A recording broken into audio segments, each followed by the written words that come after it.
नमस्कार, आप देख रहे हैं के न्यूज नेशनल और मैं हूं आपके साथ में शोभित पाठक। शुरू करते हैं महत्वपूर्ण सुर्खियों पर।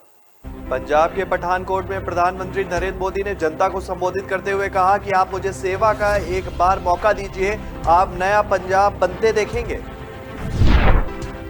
यूपी में विधानसभा चुनाव के 2 चरणों का मतदान पूरा हो चुका है। अब सभी की निगाहें तीसरे चरण पर है। पंजाब के स्वरूपनगर के चुनावी रैली में मुख्यमंत्री चरणजीत सिंह चन्नी द्वारा यूपी और बिहार के लोगों के खिलाफ दिए गए बयान के बाद सियासी घमासान छिड़ गया है। तेलंगाना के जुबली हिल्स पुलिस ने बुधवार को कांग्रेस नेता राहुल गांधी पर विवादित टिप्पणी करने के लिए असम के मुख्यमंत्री हेमंत बिस्वा शर्मा के खिलाफ मामला दर्ज किया है। संत रविदास जयंती पर वाराणसी के सीर गोवर्धन स्थित रविदास मंदिर में बुधवार सुबह से ही दिग्गजों का जुटना जारी। पंजाब के पठानकोट में प्रधानमंत्री नरेंद्र मोदी ने जनता को संबोधित करते हुए कहा है कि आप मुझे सेवा का एक बार मौका दीजिए, आप नया पंजाब बनते देखेंगे। पीएम मोदी ने इस दौरान कांग्रेस पार्टी को भी आड़े हाथ लिया, साथ ही बीजेपी की उपलब्धियों को भी जनता के सामने गिनवाया। पीएम मोदी ने कहा कि महामारी दौर में हमने पंजाब के गरीब समेत करोड़ों नागरिक को मुफ्त राशन देने का काम किया है। हमने सभी प्रयास किए और सुनिश्चित किया कि कोई भी भूखा ना रहे। उन्होंने कहा कि पंजाब में मुझे बाकी देश जैसा सेवा का अवसर नहीं मिला है, आप मुझे 5 साल सेवा करने का मौका दीजिए। जनता ने जब जब हमारा साथ दिया है तो फिर ना तो जनता ने हमारा साथ छोड़ा है और ना ही हमने जनता की सेवा करना छोड़ा है। उन्होंने कहा जिन राज्यों में बीजेपी की सरकार है वहां जनता ने विकास होते हुए देखा है। पीएम मोदी ने इस दौरान कांग्रेस परवार करते हुए कहा कि बीजेपी ने जहां कहीं खुद को स्थापित किया है, दिल्ली से रिमोट कंट्रोल परिवार का सफाया हुआ है। मतलब जहां विकास आया वहां वंशवाद का सफाया हुआ है, जहां शांति आई वहां सुरक्षा आई, वहां तुष्टीकरण और भ्रष्टाचार की विदाई हुई है। हम पंजाब में भी ये तुष्टीकरण और भ्रष्टाचार की विदाई देना चाहते हैं। उन्होंने कहा कि पंजाबियत हमारे लिए बहुत महत्वपूर्ण है, जबकि विपक्ष पंजाब को सियासत के चश्मे से देखता है। जब कैप्टन साहब कांग्रेस में थे तो वो उन्हें गलत दिशा में जाने से रोकते थे, अब वो भी नहीं है। यूपी में विधानसभा चुनाव के 2 चरणों का मतदान पूरा हो चुका है। अब सभी की निगाहें तीसरे चरण पर है। यही कारण है कि सभी बड़े नेताओं ने तीसरे चरण की सीटों की तरफ अपनी नजर कर ली है। कांग्रेस नेता राहुल गांधी और कांग्रेस महासचिव प्रियंका गांधी संत रविदास की जयंती पर उनकी जन्मस्थली में शीश नवाने रविदास मंदिर पहुंचे। दोनों ने संत रविदास मंदिर में दर्शन भी किया। दर्शन के बाद राहुल गांधी ने यहां श्रद्धालुओं को लंगर भी कराया। मुख्यमंत्री योगी आदित्यनाथ ने संत रविदास जी महाराज की जयंती पर रविदास मंदिर के दर्शन के बाद लंगर खाया। मीडिया से बात करते हुए योगी ने कहा कि हमारा सौभाग्य है कि संत रविदास जी महाराज का जन्म वाराणसी में काशी की पवित्र धरती पर हुआ। यूपी विधानसभा चुनाव के तीसरे चरण में पहले 2 चरणों के मुकाबले दागी उम्मीदवारों की संख्या घटी है। इस चरण में 22% प्रत्याशियों पर आपराधिक मामले भी दर्ज हुए हैं। वहीं सबसे ज्यादा आपराधिक मामले कांग्रेस की फर्रुखाबाद सीट के प्रत्याशी लुइस खुर्शीद पर दर्ज हैं। करोड़पतियों प्रत्याशियों की सूची में बबीना से यशपाल सिंह यादव भी शीर्ष स्थान पर है। समाजवादी पार्टी ने सबसे अधिक 52% दागी उम्मीदवारों को टिकट दी है।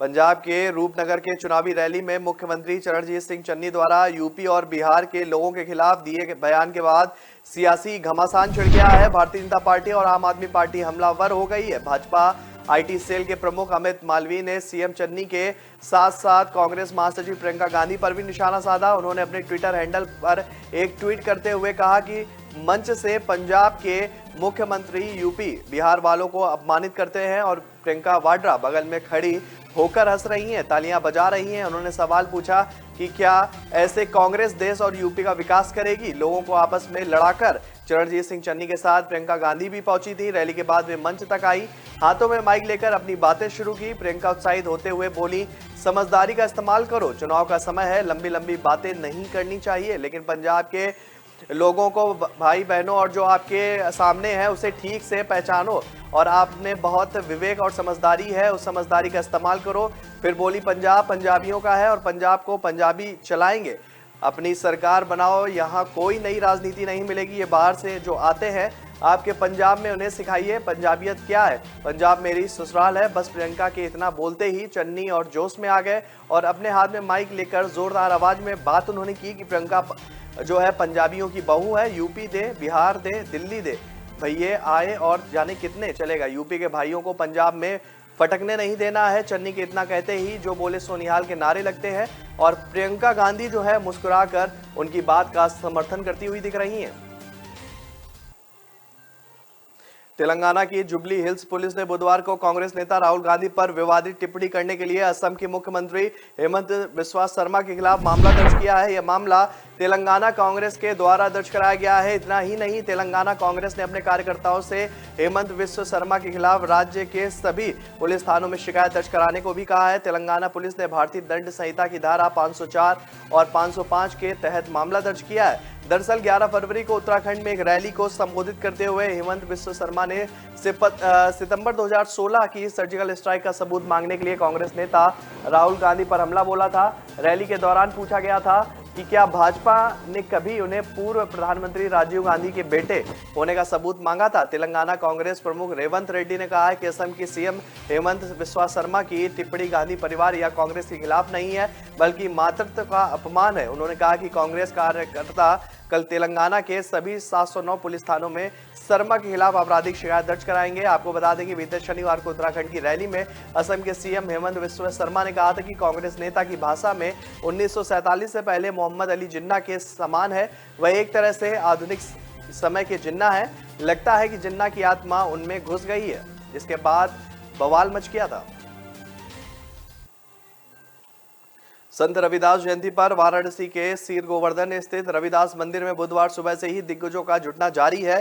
पंजाब के मुख्यमंत्री चरणजीत सिंह चन्नी, यूपी के मुख्यमंत्री योगी आदित्यनाथ के बाद कांग्रेस नेता राहुल गांधी और प्रियंका गांधी वाड्रा भी संत शिरोमणि की जन्मस्थली पर हाजिरी लगाने पहुंचे हैं और वाराणसी एयरपोर्ट के मुख्य टर्मिनल भवन से निकलने के बाद दोनों भाई बहन एक ही गाड़ी में बैठकर वाराणसी एयरपोर्ट से सीर गोवर्धन स्थित संत रविदास जन्मस्थली पहुंचे।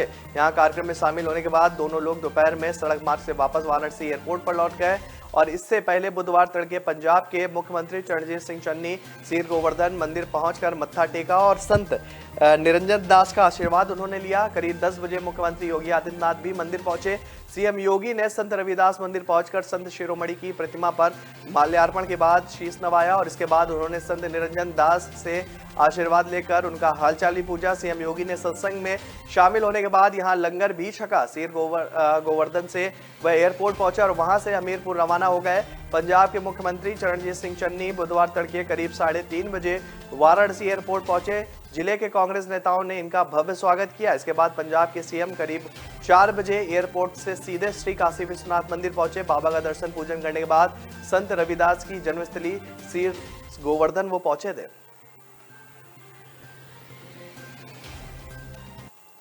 तो ब्रेक पर जाने से पहले रुक करते हैं महत्वपूर्ण सुर्खियों पर। पंजाब के पठानकोट में प्रधानमंत्री नरेंद्र मोदी ने जनता को संबोधित करते हुए कहा कि आप मुझे सेवा का एक बार मौका दीजिए, आप नया पंजाब बनते देखेंगे। यूपी में विधानसभा चुनाव के 2 चरणों का मतदान पूरा हो चुका है। अब सभी की निगाहें तीसरे चरण पर है। पंजाब के स्वरूपनगर के चुनावी रैली में मुख्यमंत्री चरणजीत सिंह चन्नी द्वारा यूपी और बिहार के लोगों के खिलाफ दिए गए बयान के बाद सियासी घमासान छिड़ गया है। तेलंगाना के जुबली हिल्स पुलिस ने बुधवार को कांग्रेस नेता राहुल गांधी पर विवादित टिप्पणी करने के लिए असम के मुख्यमंत्री हेमंत बिस्वा शर्मा के खिलाफ मामला दर्ज किया है। संत रविदास जयंती पर वाराणसी के सीर गोवर्धन स्थित रविदास मंदिर में बुधवार सुबह से ही दिग्गजों का जुटना जारी।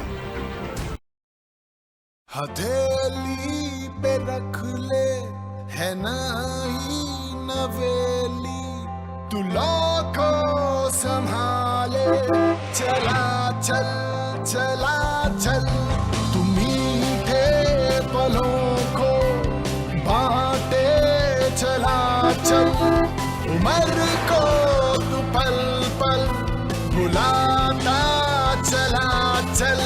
ये बातें नहीं है सपने किसी के, तू नाजों से पाले चला चल चला चल। सफर है जो लंबा, होठों पे अपने एक नगमा सजाए चला चल चला चल। Force Traveler, celebrate every journey.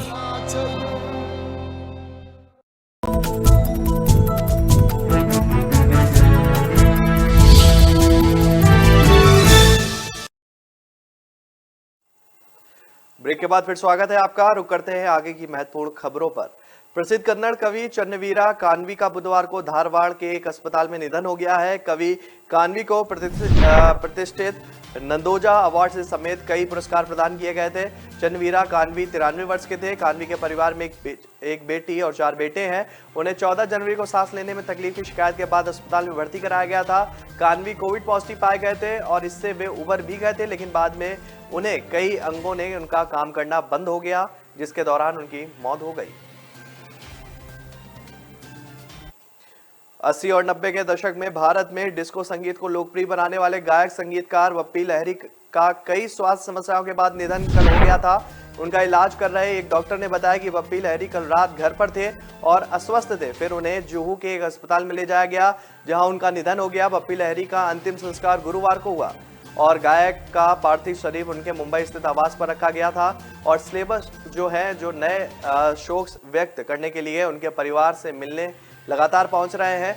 Padmini Kolhapuri और ललित पंडित को दिवंगत संगीतकार के अपार्टमेंट के बाहर देखा गया। अभिनेत्री नीना गुप्ता ने बप्पी लहरी के साथ तस्वीर साझा कर लिखा कि अभी कुछ दिन पहले ही तो साथ में शूट कर रहे थे। महान संगीतकार और पॉप संस्कृति गायक बप्पी लहरी जी को भावभीनी श्रद्धांजलि। भगवान उनकी आत्मा को शांति दें। परिवार को मेरी तरफ से संवेदना। संगीत उद्योग ने आज एक और रत्न खो दिया है। मेरा व्यक्तिगत पसंदीदा गीत किसी नजर को तेरा, फिल्म एतवार से जो मेरे लिए है, ये सब यादें जो है कभी भुलाई नहीं जा सकेंगी। हैदराबाद के गोशामहर विधानसभा से भाजपा विधायक टी राजा सिंह को चुनाव आयोग ने नोटिस भेजा है। उन पर उत्तर प्रदेश के मतदाताओं को धमकाने का आरोप है। दरअसल टी राजा सिंह ने एक वीडियो संदेश जारी किया था। इसमें वह उत्तर प्रदेश चुनाव को लेकर मतदाताओं को धमकाते हुए नजर आ रहे थे। टी राजा ने कहा कि भाजपा को वोट न करने वाले लोगों के घरों पर बुलडोजर चढ़वा दिया जाएगा। दरअसल टी राजा सिंह ने दूसरे चरण के मतदान के बाद वीडियो जारी कर कहा था कि आज यूपी में दूसरे फेज की पोलिंग है, लेकिन कुछ इलाकों में बहुत ज्यादा वोटिंग हुई है। जो लोग योगी को पसंद नहीं करते हैं वे भारी संख्या में घर से निकले और मतदान किया। उन्होंने वीडियो में टी राजा यही नहीं रुके, उन्होंने आगे कहा कि लोग भाजपा को वोट नहीं करते हैं। उनसे कहूंगा कि योगी ने हजारों जेसीबी और बुलडोजर मंगवा लिए, ये सभी यूपी की ओर निकल चुके हैं। चुनाव के बाद ऐसे इलाकों को चिन्हित किया जाएगा जिन लोगों ने योगी जी को सपोर्ट नहीं किया है। भाजपा विधायक ने हिंदुओं से अपील की है कि तीसरे चरण में भरपूर मतदान करें और भाजपा को जिताएं। साथ ही उन्होंने कहा कि उत्तर प्रदेश में रहना है तो आप सभी को योगी योगी कहना होगा।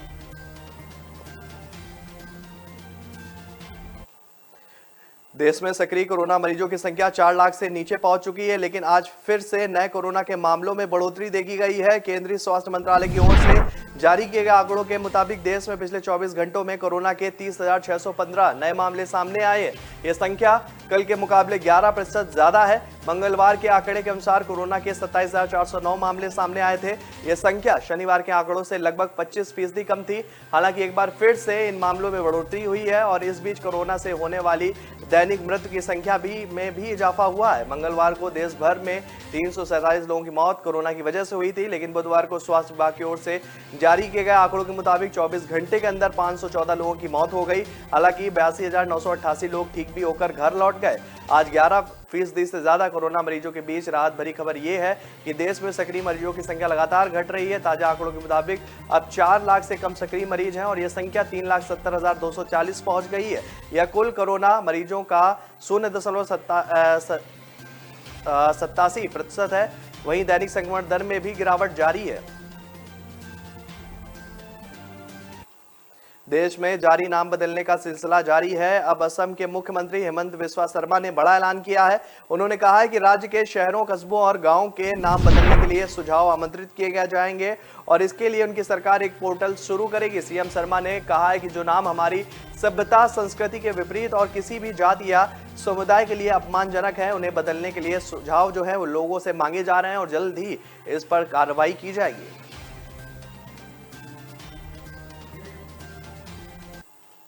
तो ब्रेक पर जाने से पहले रुक करते हैं महत्वपूर्ण सुर्खियों पर। पंजाब के पठानकोट में प्रधानमंत्री नरेंद्र मोदी ने जनता को संबोधित करते हुए कहा कि आप मुझे सेवा का एक बार मौका दीजिए, आप नया पंजाब बनते देखेंगे। यूपी में विधानसभा चुनाव के 2 चरणों का मतदान पूरा हो चुका है। अब सभी की निगाहें तीसरे चरण पर है। पंजाब के स्वरूपनगर के चुनावी रैली में मुख्यमंत्री चरणजीत सिंह चन्नी द्वारा यूपी और बिहार के लोगों के खिलाफ दिए गए बयान के बाद सियासी घमासान छिड़ गया है। तेलंगाना के जुबली हिल्स पुलिस ने बुधवार को कांग्रेस नेता राहुल गांधी पर विवादित टिप्पणी करने के लिए असम के मुख्यमंत्री हेमंत बिस्वा शर्मा के खिलाफ मामला दर्ज किया है। संत रविदास जयंती पर वाराणसी के सीर गोवर्धन स्थित रविदास मंदिर में बुधवार सुबह से ही दिग्गजों का जुटना जारी। न ऐश का न द्वेष का, यह दंगल है देश का। सुलगती समस्याओं के जुलसते सवालों का होगा दंगल देश का। प्रशासन के प्रश्नों को लेकर होगा दंगल देश का। शिक्षा, स्वास्थ्य, समाज, कानून और व्यवस्था के आज क्या है हालात। सोमवार से शुक्रवार रोज रात 8 बजे जलपा क्षत्रिय के साथ दंगल देश का।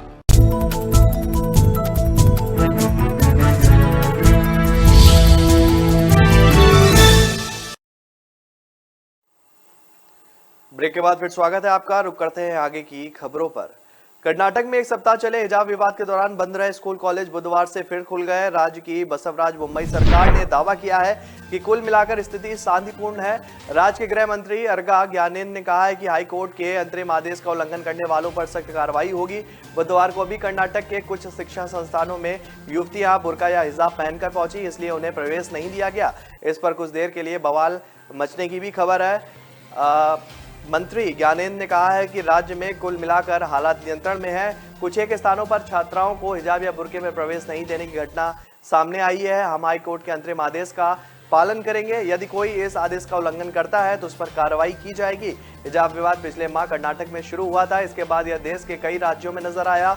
मुस्लिम महिलाओं व छात्र जहां अपनी पसंद के पहनावे के अधिकार पर अड़ी हैं, वहीं कई संगठनों की राय है कि ड्रेस कोड वाले शिक्षा संस्थानों में हिजाब की इजाजत नहीं दी जा सकती। कर्नाटक हाईकोर्ट में मामला विचाराधीन है।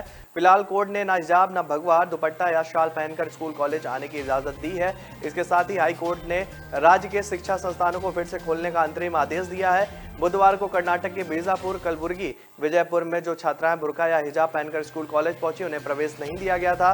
राज्य में सुरक्षा के इंतजाम सख्त कर दिए गए हैं। संवेदनशील व तनावग्रस्त क्षेत्रों में बड़े कार्यक्रम पर पहले ही पाबंदी लगा दी गई है और यह विवादी सियासी रंग भी ले चुका है। विपक्ष जहां हिजाब के पक्ष में खड़ा है, वहीं भाजपा इसके खिलाफ है। मामला सुप्रीम कोर्ट भी पहुंच गया है। राष्ट्रीय सुरक्षा सलाहकार अजीत डोभाल की कोठी में गाड़ी लेकर जबरन घुसने का प्रयास करने पर एक व्यक्ति को हिरासत में लिया गया है। आरोपी से पूछताछ की जा रही है। बुधवार सुबह लगभग 7:45 पर एक व्यक्ति ने कार लेकर जबरदस्ती एनएसए अजीत डोभाल के घर में घुसने का प्रयास किया।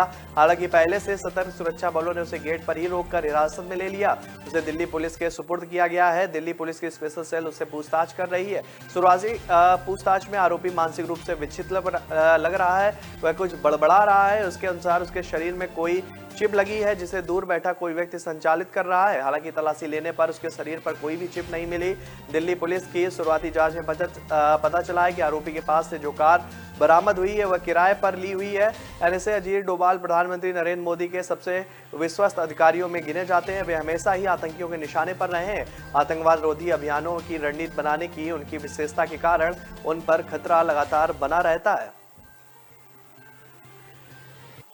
अमेठी में विधानसभा चुनाव काफी दिलचस्प हो गया है। एक तरफ जहां जेल में बंद पूर्व कैबिनेट मंत्री गायत्री प्रसाद प्रजापति की पत्नी सपा प्रत्याशी महाराजी देवी अपने दोनों बेटियों के साथ ग्रामीणों के बीच रो रो कर वोट मांग रही हैं, तो वहीं कांग्रेस प्रत्याशी आशीष शुक्ल की बहू जयवाहिनी शुक्ला लड़की हूं लड़ सकती हूं के साथ लोगों के बीच जाकर कांग्रेस को वोट देने की अपील कर रही हैं। इतना ही नहीं, भाजपा प्रत्याशी डॉक्टर संजय सिंह की पत्नी पूर्व मंत्री अमिता सिंह भी क्षेत्र में अमन चैन और तरक्की के नाम पर अपने पति के लिए प्रचार कर वोट मांग रही है।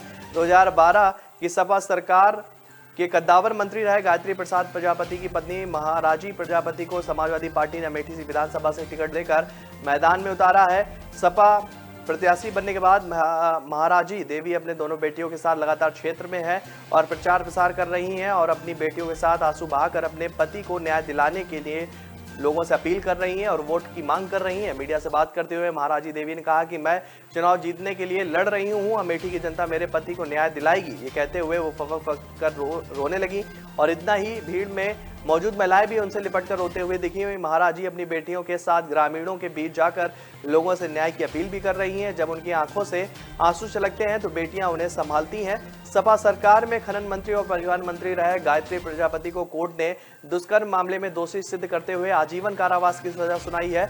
गायत्री प्रजापति इस समय जेल में सजा काट रहे हैं। ऐसे में उनकी पत्नी को समाजवादी पार्टी ने अमेठी से सपा को उम्मीदवार बनाया है।